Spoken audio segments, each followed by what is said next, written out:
Bismillahirrahmanirrahim. Assalamualaikum warahmatullahi wabarakatuh. Kajian fikih bisnis kita pada kesempatan kali ini akan membahas tentang investasi emas dan membeli emas secara non-tunai.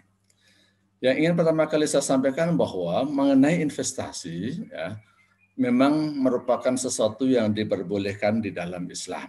Investasi sudah pernah saya buatkan videonya tentang pentingnya berinvestasi dengan merujuk kepada ayat yang tersebut di dalam surah Yusuf, yaitu A'udzubillahi minasyaitonirrajim, Bismillahirrahmanirrahim. Ya.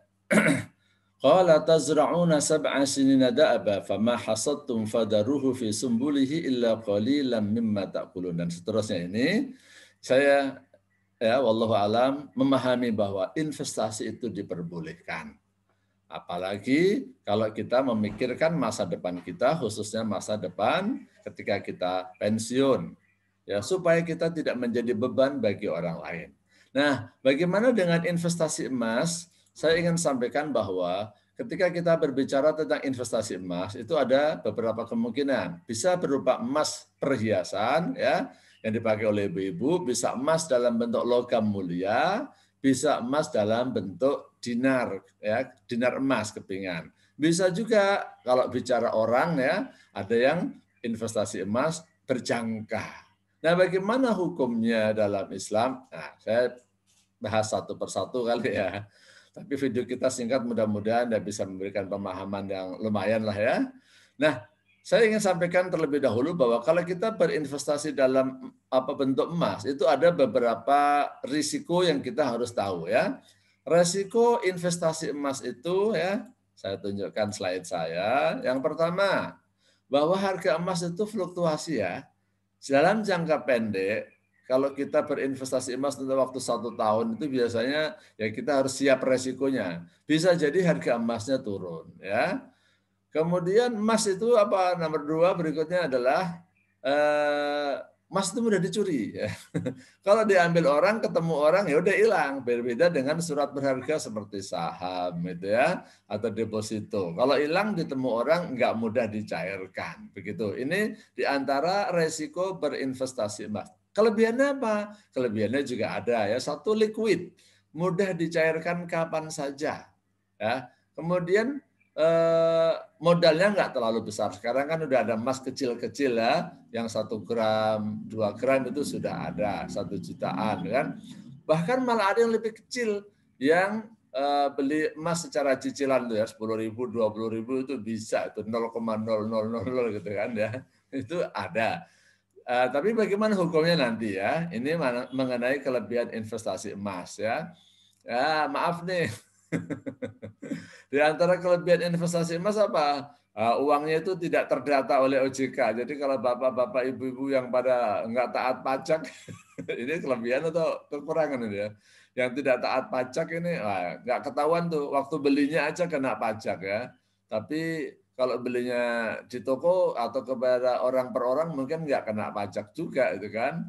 Kemudian disimpannya nggak ketahuan. Maka maaf nih, saya dengar katanya kalau orang asing yang tidak begitu cinta kepada negara Indonesia, dia kalau berinvestasi sedang di negara orang, beli mendingan emas katanya. Nanti kalau udah misalnya ada apa-apa, kabur emasnya bawa. So kalau investasinya tanah, kalau ada apa-apa membawa kabur tanahnya, lahannya kan nggak bisa begitu ya. Baik, kalau ditanyakan dari sekian banyak tadi model investasi emas, yang paling bagus secara hukumnya, secara keuntungannya saya katakan yang paling bagus itu investasi emas dalam bentuk logam mulia, pecahan 25 gram atau 50 gram ya. Yang kedua adalah investasi emas dalam bentuk dinar. Kalau dalam perhiasan ya kalau buat investasi kurang, tapi kalau buat nyenengin istri ya nggak apa-apa investasi dalam bentuk perhiasan. Kalau emas berjangka bagaimana? Nah, kalau perdagangan emas berjangka ini wallahu alam kalau menurut saya kok belum bisa dibenarkan secara syariah. Kenapa? Perdagangan emas berjangka itu nggak ada pada umumnya ini kan nggak ada serah terimanya secara fisik. Nah, sedangkan perdagangan emas itu di dalam hadis itu kan harus ada kata-kata yadan ada syarat yadan biadin. Yadan biadin itu artinya ada serah terimanya. Lah kalau perdagangan emas berjangka itu kan nggak ada serah terimanya. Ya, ini hadis yang saya maksudkan ya. Adz-dzahabu bidz-dzahab wal fiddatu bil fiddah wal burru bil burri wasya'iru bisya'ir wa tamru bit tamri wal milhu bil milhi mithlan mithlan yadan biyadin. Jadi jual beli emas dan perak itu harus yadan biyadin, harus ada serah terimanya. Lah kalau emas berjangka kan tidak ada serah terimanya pada umumnya. Kalau orang mau serah terima ya biasanya belinya ke Antam atau toko emas kan. Jadi kalau perdagangan emas berjangka, wallahu alam kalau saya kok melihatnya belum sesuai dengan syariah. Kalau membeli emas yang kecil-kecil, nah ya, yang kita tidak langsung menerima fisiknya itu juga menurut saya kok sama ya. Jadi ini kan nggak ada serah terimanya. Jual beli emas kan harus ada serah terimanya. Udah begitu, saya ingin sampaikan ya, kita membeli emas yang kecil-kecil itu ya, yang 0,00 malah 10.000, 20.000, 50.000 boleh, kelihatannya enak. Tapi saya sih pernah nyoba begitu ya, kepengen tahu gitu kan.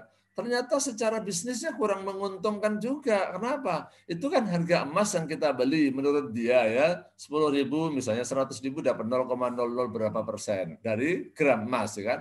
Nah, tapi itu kan emasnya belum ada wujudnya, belum dicetak. Pada waktu kita ambil, ternyata apa? Dikenakan biaya cetak katanya. Biaya cetaknya. Jadi emasnya tuh nggak tahu di mana sekarang saya ya. Yang jelas belum kita dibuatkan untuk emas bang untuk dijual ke kita tuh secara apa ya? Secara spesifik belum ada. Dia mungkin punya simpanan emas ya. Entah berapa kilo, berapa ton, berapa saya nggak tahu. Tapi yang jelas ketika kita mengambilnya dikenakan biaya cetak. Ditambah lagi ternyata apa waktu saya nyoba dikenakan biaya titip. Ya, emasnya kelihatannya udah naik, misalnya naik 5%, tetapi biaya titip sama biaya cetaknya ya kira-kira 4% juga. Akhirnya apa nggak ada untungnya juga, itu kan? Nah, ini menurut saya kalau jual beli emas yang nggak ada fisiknya, wallahu a'lam ya, saya melihatnya belum sesuai dengan syariah. Nah, apalagi beli emas itu secara tidak tunai, ya, itu juga sebenarnya sudah satu problem. Umumnya ulama, jumhur ulama mengatakan bahwa jual beli emas secara tidak tunai itu juga tidak boleh, ya. Nah, tetapi memang ada fatwa dari Dewan Syariah Nasional ya, fatwa dari Dewan Syariah Nasional, fatwa nomor 77 ya. Ini saya tampilkan sebentar, maaf. Ini fatwa 77 tahun 2010 memang dikatakan ya, memang dikatakan. Ini saya bacain sebentar ya. Langsung ke kesimpulannya aja ya. Kesimpulannya. Nih, fatwa jual beli emas secara tidak tunai. Hukum jual beli emas secara tidak tunai, baik melalui jual beli biasa atau jual beli murabah, hukumnya boleh selama emas tidak menjadi alat tukar yang resmi. Nah, jadi menurut fatwa Dewan Syariah, membeli emas secara tidak tunai itu boleh. Tetapi saya nggak tahu yang dimaksud di sini ya, memang tidak ada bahasa yang jelas ya.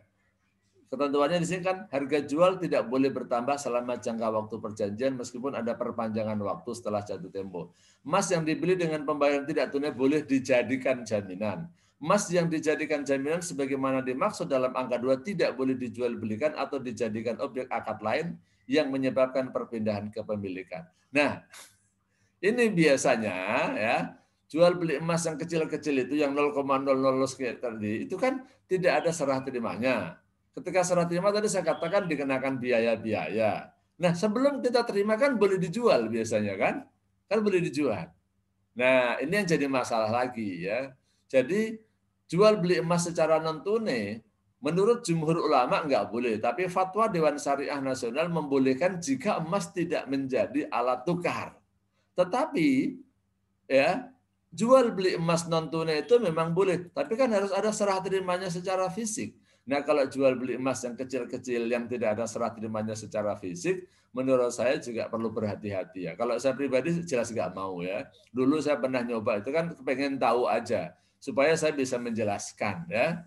Ya, kalau saya sebagai guru, sebagai dosen kan harus tahu tuh yang namanya jual beli emas non tunai, jual beli emas yang apa tanpa serah terima secara fisik, cryptocurrency, saham, reksadana, saya harus tahu semua untuk bahan mengajar ya. Kadang-kadang untuk tahu tuh harus terjun ya. Kalau enggak terjun hanya katanya-katanya itu biasanya kurang jelas juga ya. Jadi intinya investasi emas itu insya Allah diperbolehkan. Tetapi emas yang dibenarkan, ya menurut saya yang saya pahami adalah kalau emasnya itu adalah emas secara fisik, kita beli logam mulia begitu, atau kita beli dinar, atau kita beli perhiasan. Kalau beli emas berjangka jangan. Yang kedua, kalau kita beli emas ya sebaiknya tunai. Kalau tidak tunai memang menurut fatwa DSN boleh, tetapi jumhur ulama mengatakan tidak boleh. Ya, tetapi juga saya katakan kalau memang kita membelinya secara non tunai harus ada fisiknya. Kalau kita beli di bank syariah, kita beli emas secara kredit itu kan ada fisiknya, ya. Kita bisa lihat fisiknya, ini fisiknya emasnya, nomor sertifikatnya berapa, kemudian disimpan. Nanti kalau sudah lunas baru kita ambil. Tapi kalau emas yang kecil-kecil itu yang jual belinya sekarang melalui aplikasi-aplikasi itu, nah yang saya tahu, wallahu alam sih kayaknya belum ada serah terimanya secara fisik dan bahkan fisiknya itu juga belum ada.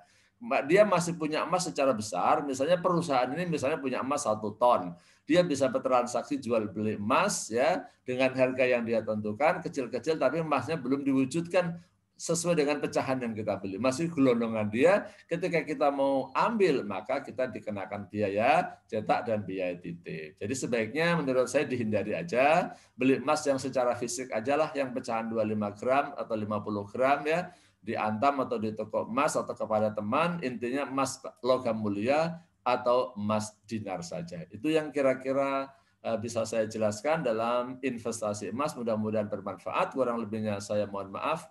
Assalamualaikum warahmatullahi wabarakatuh.